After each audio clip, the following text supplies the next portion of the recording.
शीला जैन, राजीव जैन, बिट्टू, ज्योति जैन, भूपेंद्र जैन, रचिल जैन, सुनील जैन, शिल्पा जैन, पंकज जैन, वंदना जैन, प्रियांश जैन, श्रियांश जैन, प्रियल जैन, अंशित जैन, अविरल जैन, विधि Jain, Arnav Jain, Riddhi Jain, F1U 114-115 Pitampura. Shri Arun Jain, Shrimati Rekha Jain, DU 28 Pitampura. Shri Suresh Chand Jain, Shrimati Shanti Devi Jain, Shri Sanjay Jain, Shrimati सपना Jain, Shri Naresh Jain, Shrimati Meenu Jain, Namit Jain, Paras Jain, DU 97 Pitampura. Shri Rajesh Jain चावल वाले, श्रीमती पुष्पा जैन, श्री अनुज जैन, श्रीमती तमन्ना जैन, श्री अमन जैन, श्रीमती मेघा जैन, FD 29 पीतमपुरा। श्रीमती बिरमा देवी जैन, धर्मपत्नी स्वर्गीय Shri Lalchand Jain, Shri Sunil Jain, Shrimati Kusum Jain, Shri Saurabh Jain, Shrimati Sonal Jain, Shri Mayank Jain, Shrimati Divya Jain, master Vihan Jain, baby Maysha Jain, DU 43 Pitampura.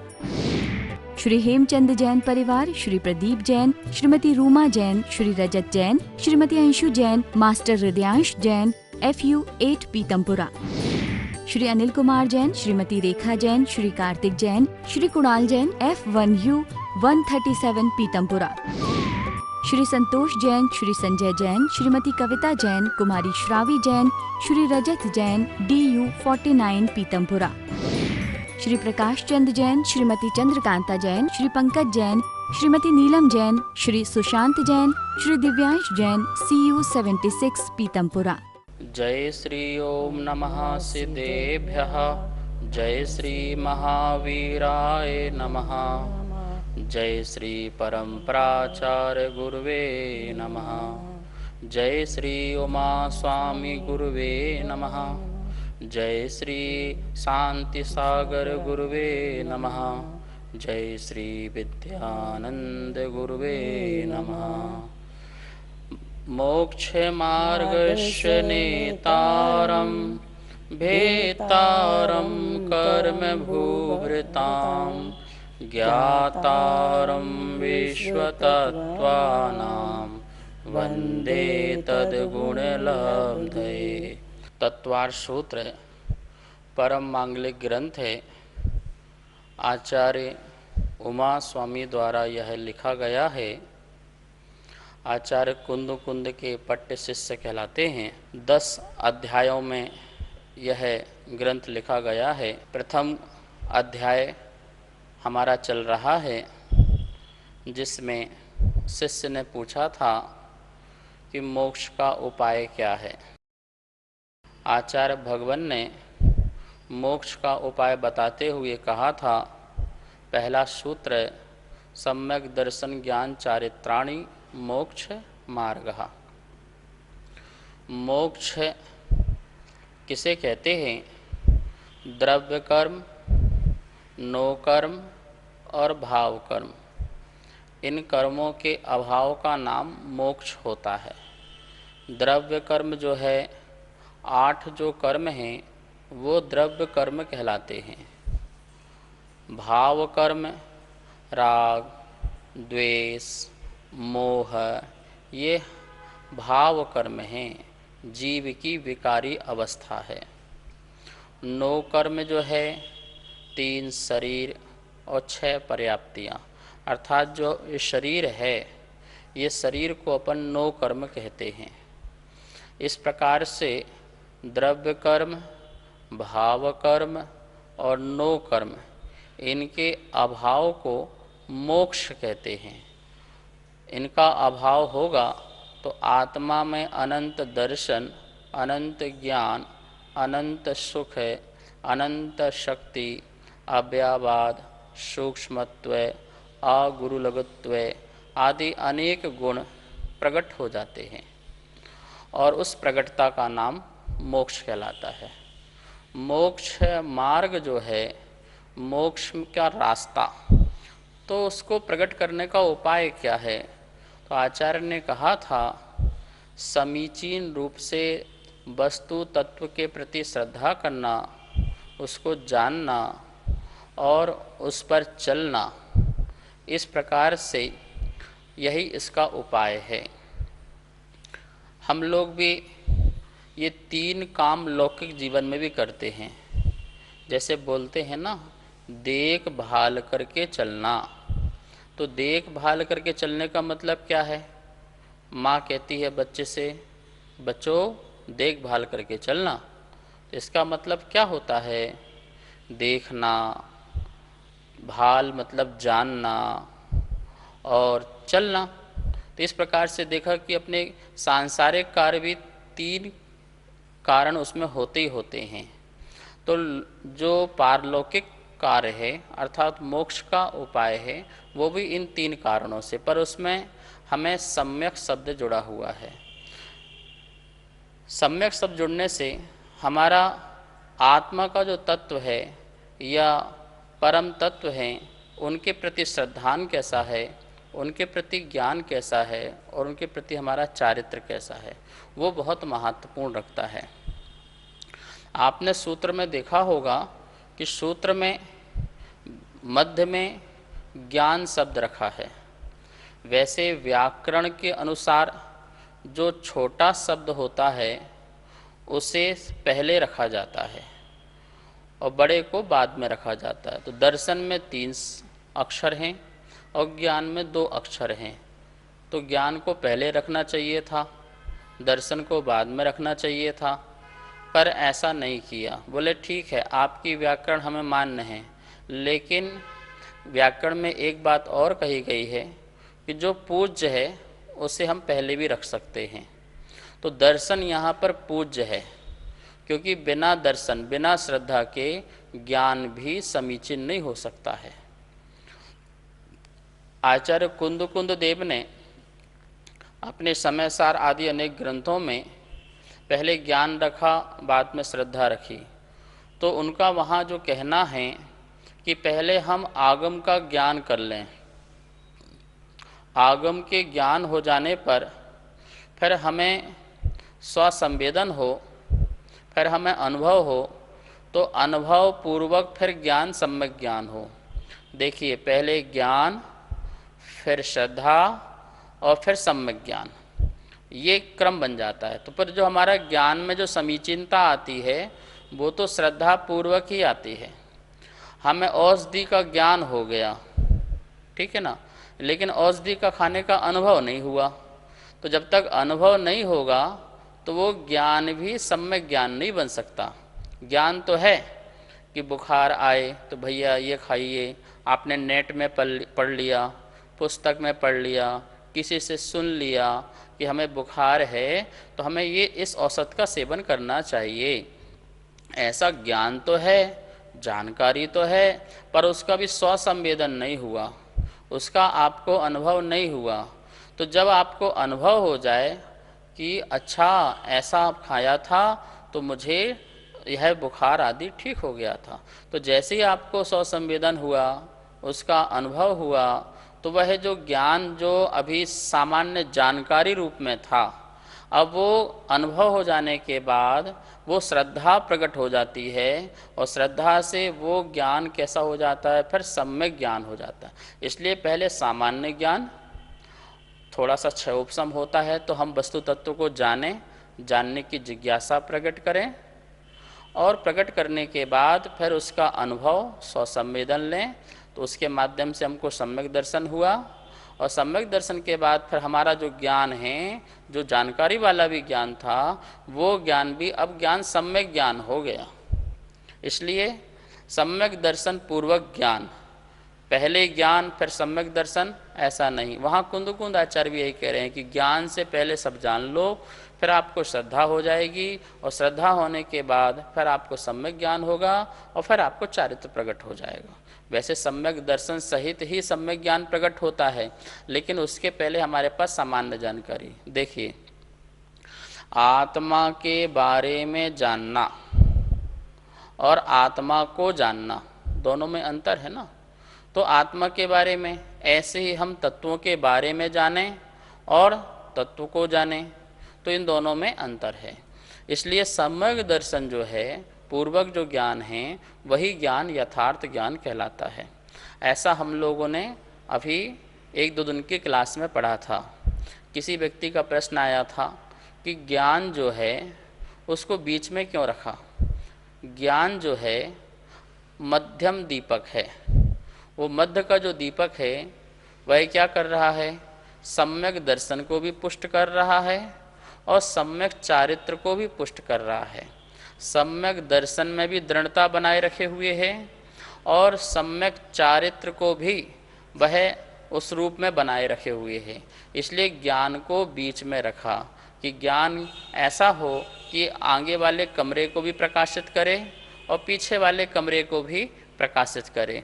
चारित्र में और कैसी उत्कृष्टता आए, कैसी उत्तमता आए, इसलिए वह जो है ज्ञान को हमने आचार्यों ने, प्रभु गुरुदेवों ने उसे मध्यम दीपक के रूप में बीच में रखा। ये तो अपनी बात जो हो गई है प्रथम सूत्र के बारे में हुई है। हमें अब आगे के सूत्रों का अध्ययन चल रहा था। कल हम दूसरा सूत्र देख रहे थे, उसी सूत्र के बारे में आगे चलते हैं। दूसरा जो सूत्र है जिसे अपन पढ़ रहे थे और कल भी समझा था, आज पुनः थोड़ा उस सूत्र को देखते हैं। तत्वार्थ श्रद्धानम सम्यक दर्शनम।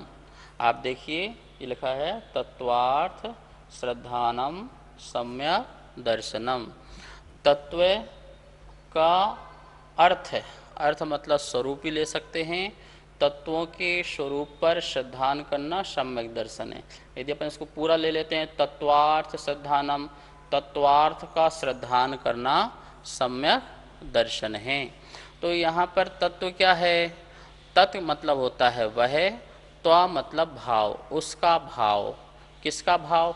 यदि अपन यहाँ पर अर्थ का अर्थ पदार्थ लें, अर्थ मतलब पदार्थ, तो पदार्थ का जो भाव है तत्व वह, त्वा मतलब भाव। त्वा जो शब्द होता है वह भाववाचक शब्द होता है। व्याकरण में किसी शब्द के पीछे त्वा नाम का प्रत्यय लग जाता है तो वह उस वस्तु का भाव प्रदर्शित करता है। जैसे बालक शब्द है और बालक के पीछे त्वा प्रत्यय लग जाए तो बालकत्व, बालकपना। हिंदी में पना लगाते हैं, बालकपना, बचपना, वृद्धपना। संस्कृत में त्वा प्रत्यय लगाते हैं। धनत्व, धनपना, शिशुत्व, शिशुपना, पागलत्व, पागलपना।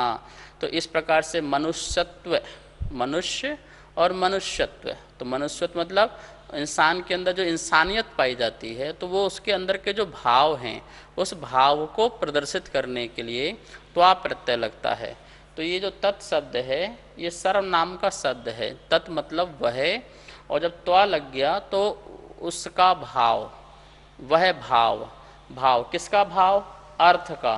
अर्थ मतलब पदार्थ, अर्थ मतलब वस्तु भी ले सकते हैं। तो जीव भी एक वस्तु है, जीव भी एक पदार्थ है, अजीब भी एक वस्तु है, अजीब भी एक पदार्थ है। तो अजीब नाम का पदार्थ या अजीब नाम की वस्तु का जो भाव है, भाव मतलब स्वभाव, उसकी जो स्वभाव है। जैसे जल का स्वभाव क्या है? शीतलता। अग्नि का स्वभाव क्या है? उष्णता। तो ऐसे आत्मा का स्वभाव क्या है? जानना और देखना। ठीक है। परमात्मा का स्वभाव क्या है? ज्ञायकपना। जो सर्वज्ञ हैं, ज्ञायक स्वभावी हैं। ज्ञान, ज्ञेय और ज्ञाता का जहाँ कोई विकल्प नहीं है, ध्यान, ध्येय और ध्याता का कोई अंतर नहीं है, ऐसा परमात्मा का स्वरूप, परम आत्मा का स्वरूप।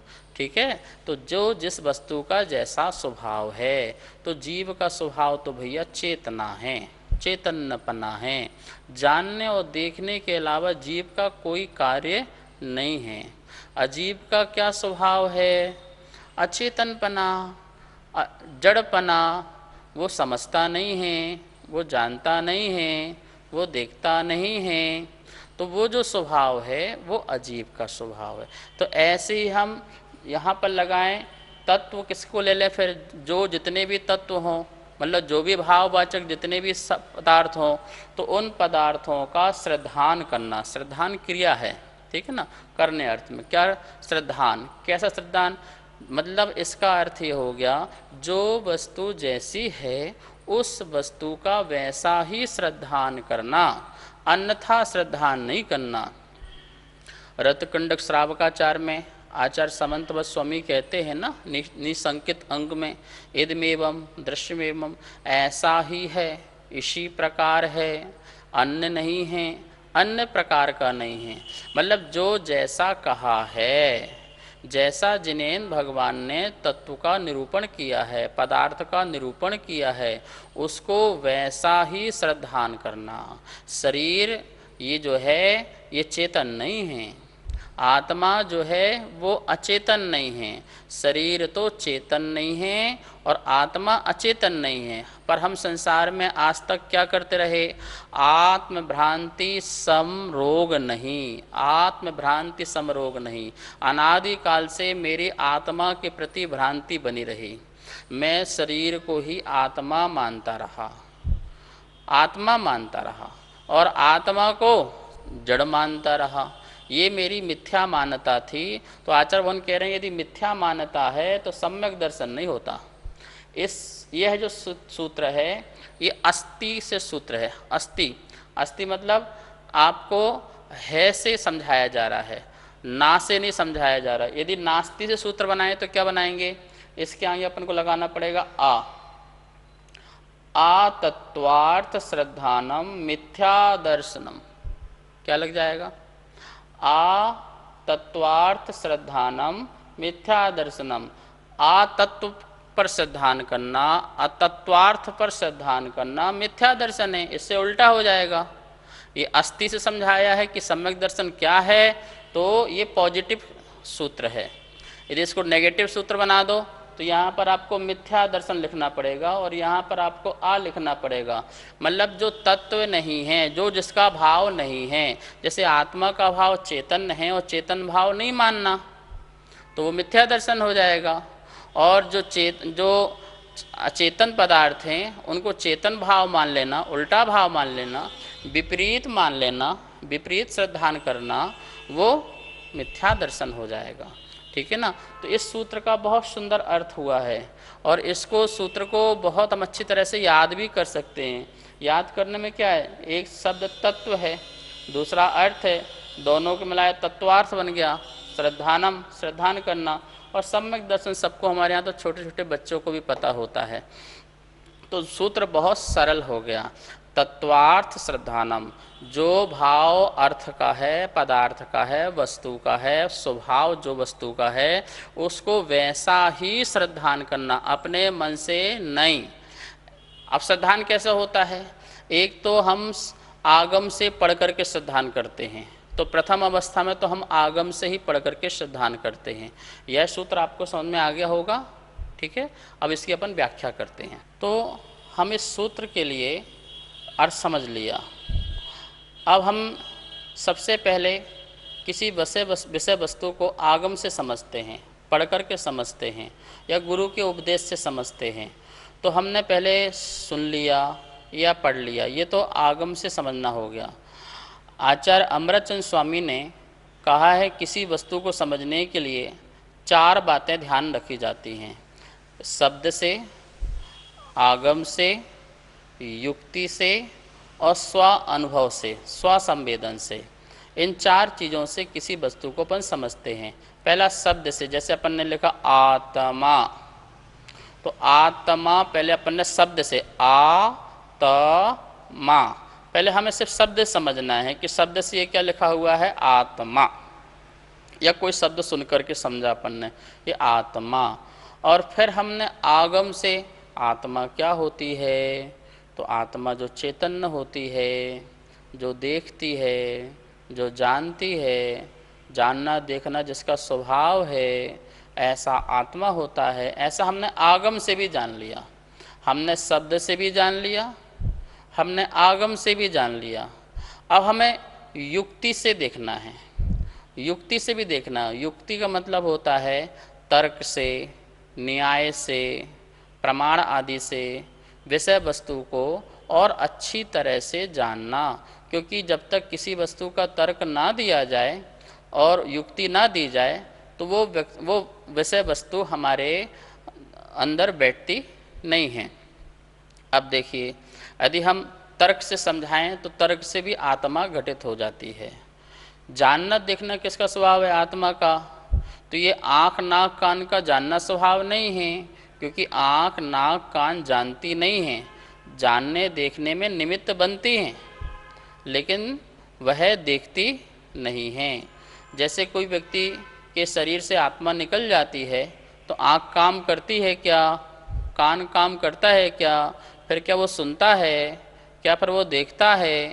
तो इसका मतलब आँख नाक कान सुनती देखती नहीं है। यदि उसमें आत्मा ना हो तो आत्मा ही उसका वेदन करती है, संवेदन करती है। अब किसी मुर्दे पर किसी प्रकार की सुई आदि लगाने से उसको दर्द होता है क्या? नहीं होता है। तो इसका मतलब इस शरीर में रहने वाली जो आत्मा है वो सुख दुख का वेदन करती है। कष्ट किसको होता है? आत्मा के राग रूप परिणाम, द्वेष रूप परिणाम, वही तो कष्ट है, वही तो पीड़ा है, वही तो संक्लेश है। तो इस जड़ में तो ना दुख होता है और ना सुख होता है। ये हमें बात बिल्कुल समझ में आ गई। तो हमने युक्ति से भी, हमने इसको तर्क से भी, हमने इसको न्याय से भी ये बात घटित कर ली कि भैया आत्मा तो ऐसी होती है और जड़ पदार्थ ऐसा होता है। तो हमने भेद विज्ञान कर लिया तर्क से भी। तो ये हो गया युक्ति। और इसके बाद युक्ति हो जाने के बाद फिर स्वसंवेदन, फिर आप उसका वेदन कीजिए, उसका अनुभव कीजिए और आत्मा का अनुभव करिए। आपको सर्दी गर्मी ठंडी बरसात जो भी लगे और आप उसमें विकार रूप परिणाम मत जाइए, शाम परिणाम में रहिए और उसका आप वेदन करिए। तो अब वेदन करने के बाद हमको अनुभव में जो आत्मा आएगी फिर हमें बड़ा श्रद्धान होगा, आहा आत्मा ऐसी होती है और जड़ पदार्थ का स्वरूप ऐसा होता है। आज तक तो मैं अनादिकाल से समझता था मेरे सिर में दर्द हो रहा है, मेरे पेट में दर्द हो रहा है, लेकिन ये बात समझ में आई कि दर्द जड़ में नहीं हो रहा था, मेरा जो राग रूप परिणाम शरीर के प्रति था उसके निमित्त से मैं रागी द्वेषी हो रहा था। तो दर्द तो राग और द्वेष का होता है। अब लोग बोलते हैं पर पदार्थ से मैं परेशान हूँ। एक माँ आती है और कहती है गुरुजी मैं बच्चे से बहुत परेशान हूँ। बच्चे से परेशान हैं तो आप डिसाइड कीजिए आप किससे परेशान हैं, निर्णय कीजिए किससे परेशान हैं। आप बच्चे से परेशान हैं कि बच्चे के प्रति जो आपका राग भाव है, मोह भाव है, उससे परेशान हैं? अरे हाँ गुरुजी राग से परेशान हैं। तो बच्चे से परेशान नहीं है तो बच्चा परेशान नहीं कर रहा है, तुमको कौन परेशान कर रहा है? तुमको कौन दुख दे रहा है? तुमको कौन कष्ट दे रहा है?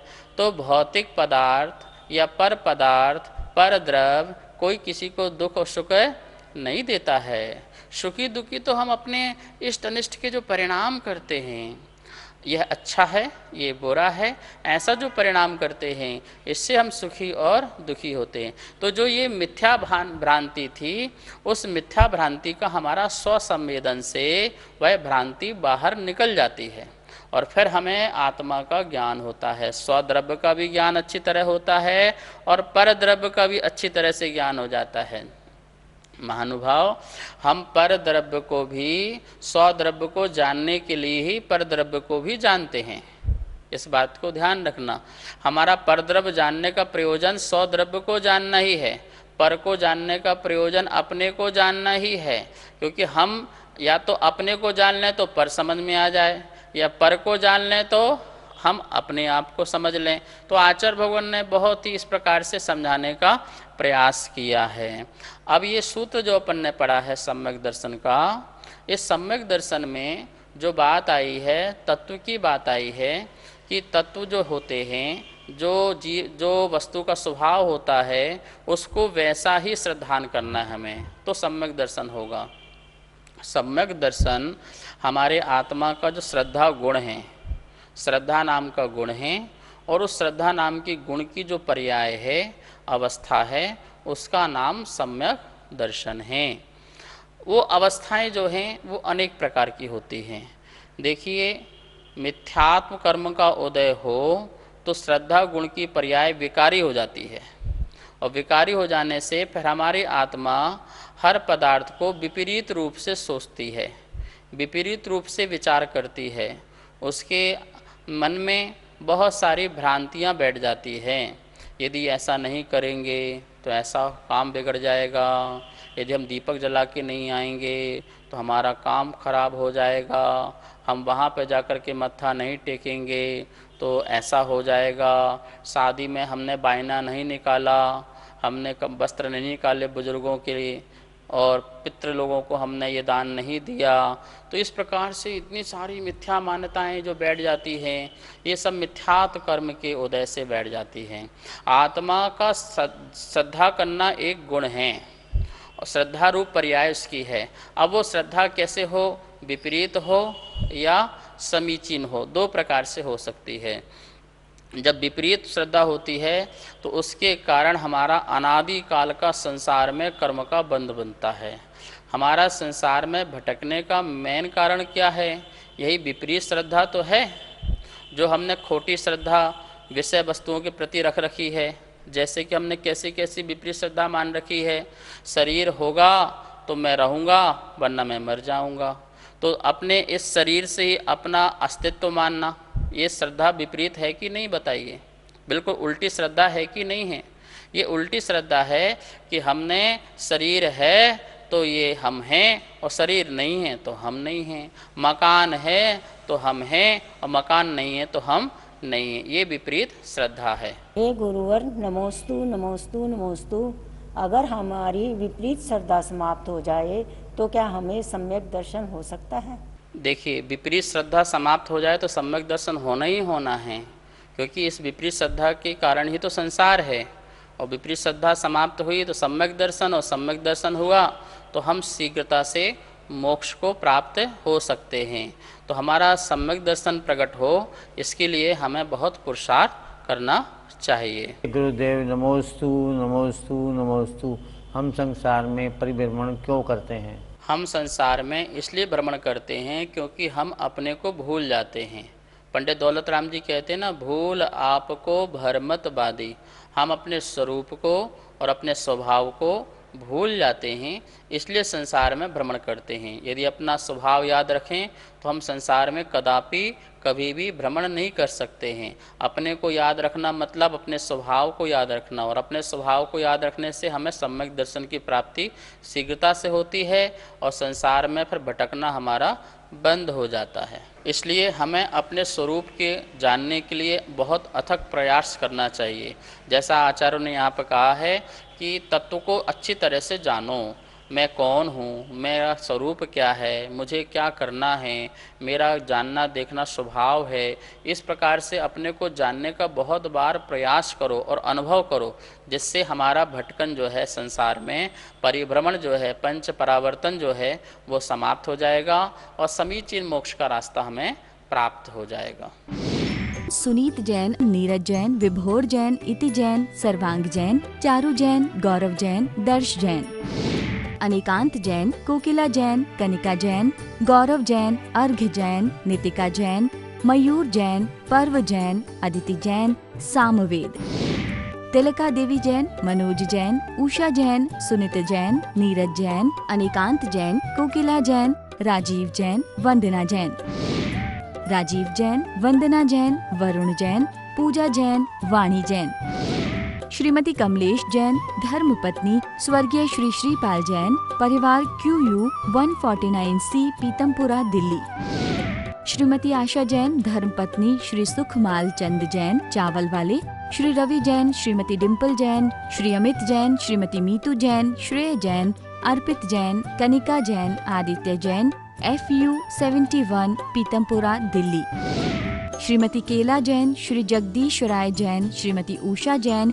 श्री कुलभूषण जैन, श्रीमती प्रीति जैन, श्री संजय जैन, मोनाल जैन, हाद्विक जैन, साक्षी जैन, DU 5, पीतमपुरा, दिल्ली, श्री संजय जैन, श्रीमती रचना जैन, श्री सक्षम जैन, श्री उत्कृष्ट जैन, श्री दीपक जैन, श्रीमती स्वाति जैन, उन्नति जैन, आगम जैन, F1U1, पीतमपुरा, श्री अजय कुमार जैन, श्रीमती सुमन जैन, श्री अभिषेक जैन, श्रीमती दिव्या जैन, मास्टर लवित जैन, BU 101, पीतमपुरा।